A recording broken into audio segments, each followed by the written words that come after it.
Hey guys, Nick here, and I wanted to talk about how you can raise your prices with existing clients.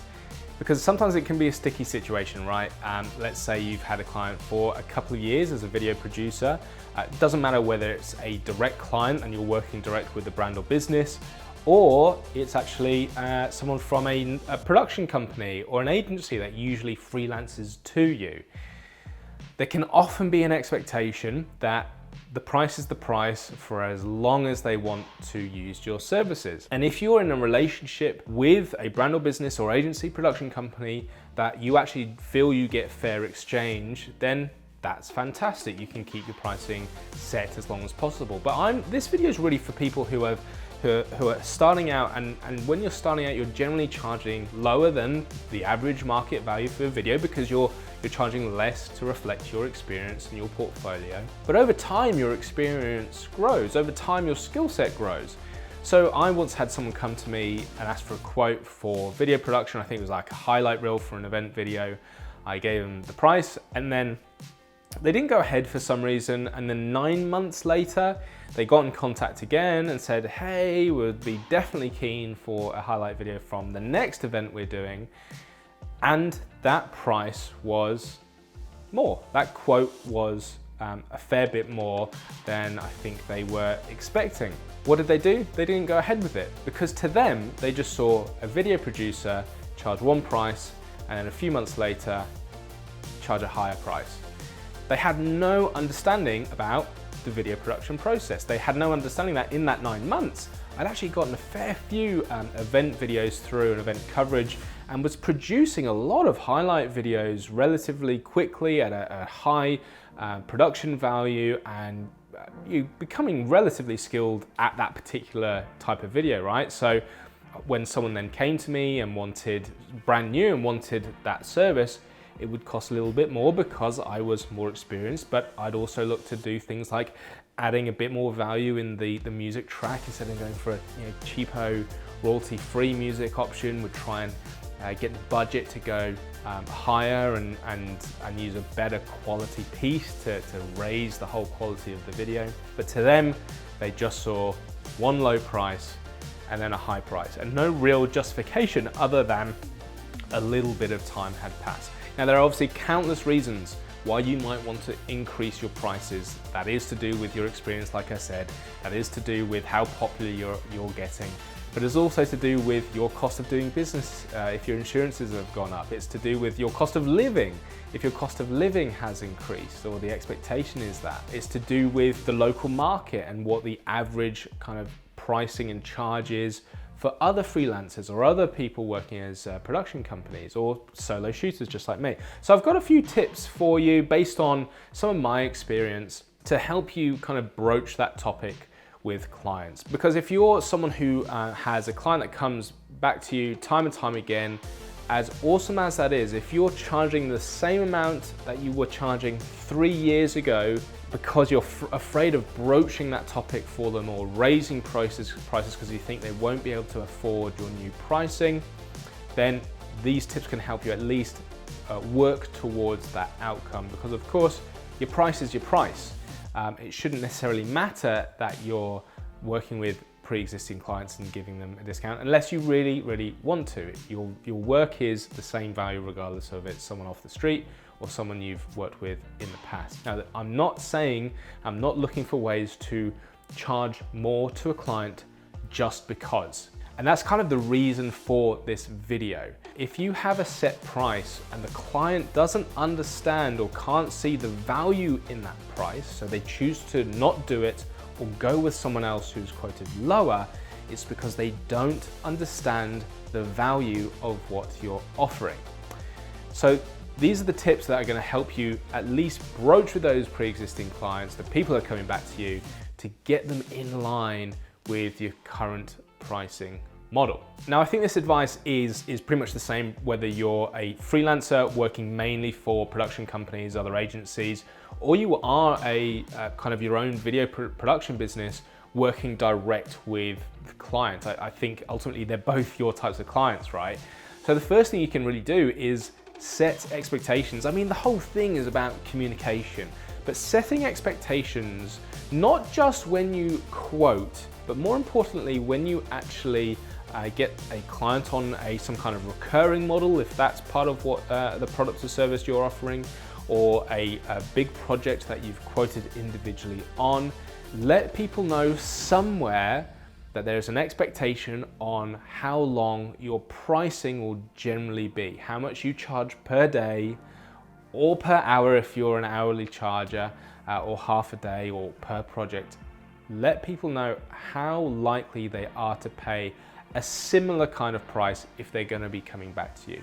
So case in point, I've got a client who every probably 6 to 12 months rings me up and wants to get together for a night of filming, and we film about 15 to 20 videos, product videos, for him then to go and use and advertise. I've set the expectation, and he knows that every time he comes to me, he can probably expect a little bit of an increase in a price because of the time that's passed and the fact that the cost of my business does increase in that time.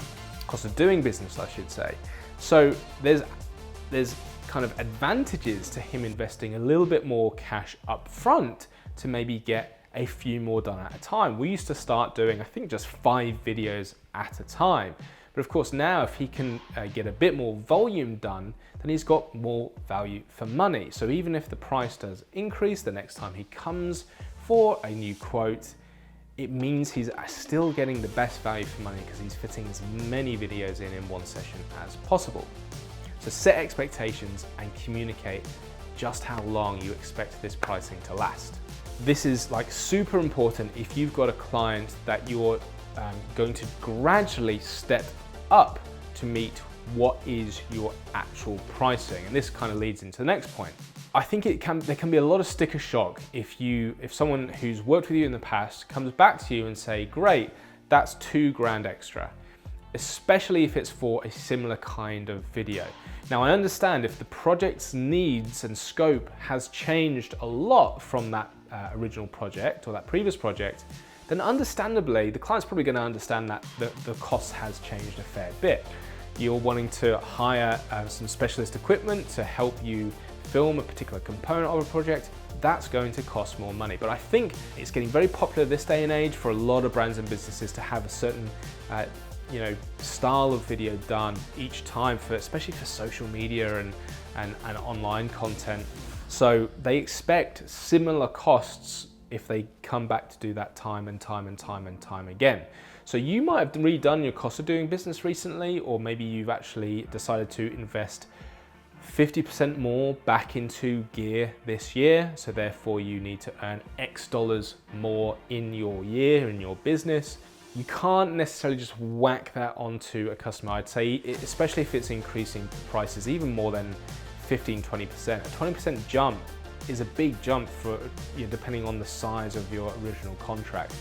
So work them up to it.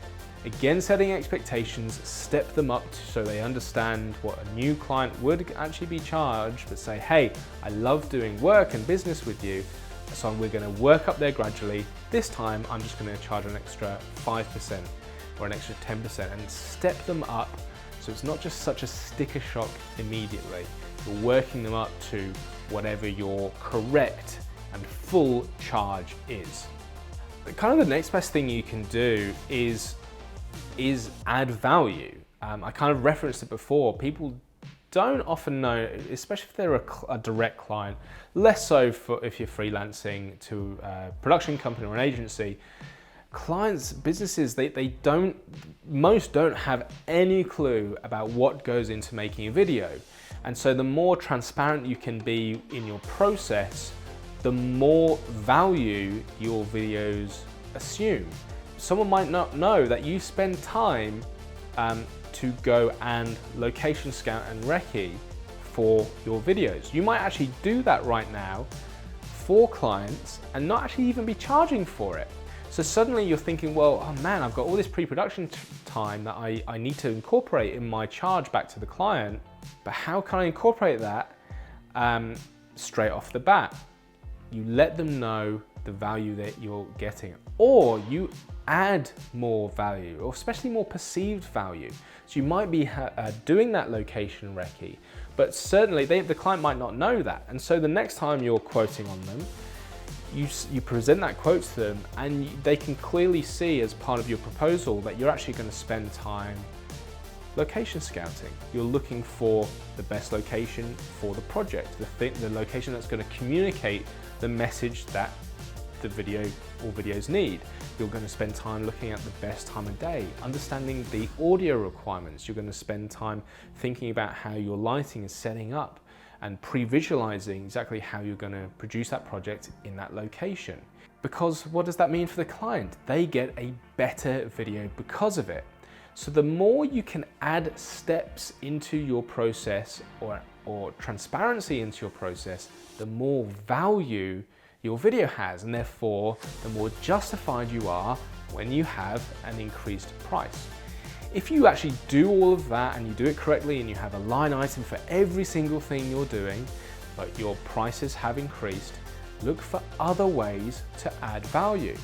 You know what we're going to do instead of those boring talking heads that everyone does? You want to stand out? Of course you do.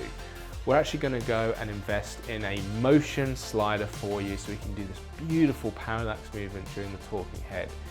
You will seriously be amazed at the value that adds to the interviews we're doing for you, because they'll look different. Don't you want that? Of course they want that. You might not want that, I understand. It's not always that simple to convince people about your pricing. These are just kind of examples, things I've done in the past to help people understand an increase in price. Other things you could do would be to say you're going to design some thumbnails for them for the video. Again, you might have been doing that previously. I did, but now I actually use it as a great way to upsell, and we'll get onto that for the next point. So upselling is a really good way, especially if you're not actually interested or feeling like you want to increase the prices on an existing customer's service, but you know that you're actually not charging them what you should be.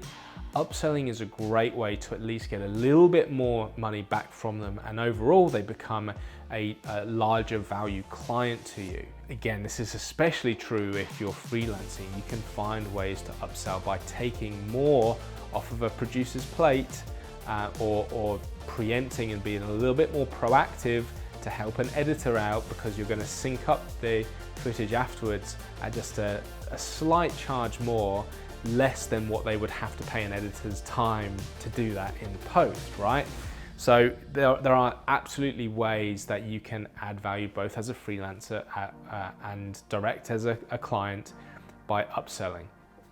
Thumbnails I just mentioned, by adding a little extra charge to say, hey, I'm going to actually design a fantastic little thumbnail that will really stand out in the newsfeed or on YouTube. It's just going to be an extra $65. Well, if your hourly rate is $65, then you've just earned an extra $65. And even better, if you can do it in 15 minutes or half an hour, you've just found a way to step up the overall cost, value of that client for not too much more of an investment. Upselling, my partner Kylie is a wedding photographer and uses this just as a fantastic way to bring her clients. Clients come and want a quote on photography. They look at her pricing, like everyone does.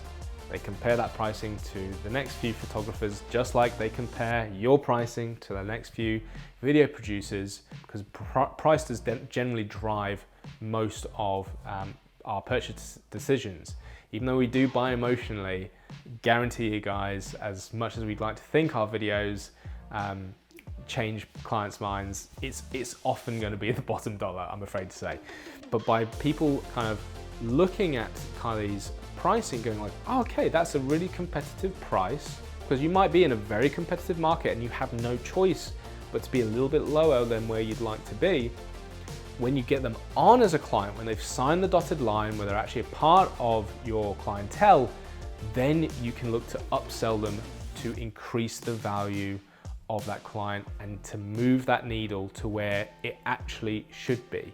Not to rip them off, not to try and squeeze every last dollar out of a client, but an actual exchange of value so that you can increase the value of that client.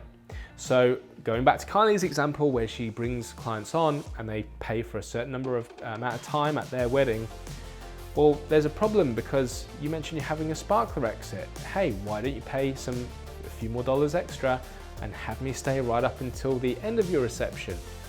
Yeah, great. The extra work Kylie's got to do is only a couple of hours extra work, maybe a couple of hours extra editing, but the value of what she's just gotten back from the client actually covers that and more. So she's actually using the upsell tactic, working towards the actual price she'd like to be. Whereas if she gets a client who doesn't want any upsell, she's actually not earning the correct amount of money that she should be. So upselling is a fantastic way to move clients closer to the needle where it should be. And the kind of the final tip I guess I have is just to really keep your eyes open.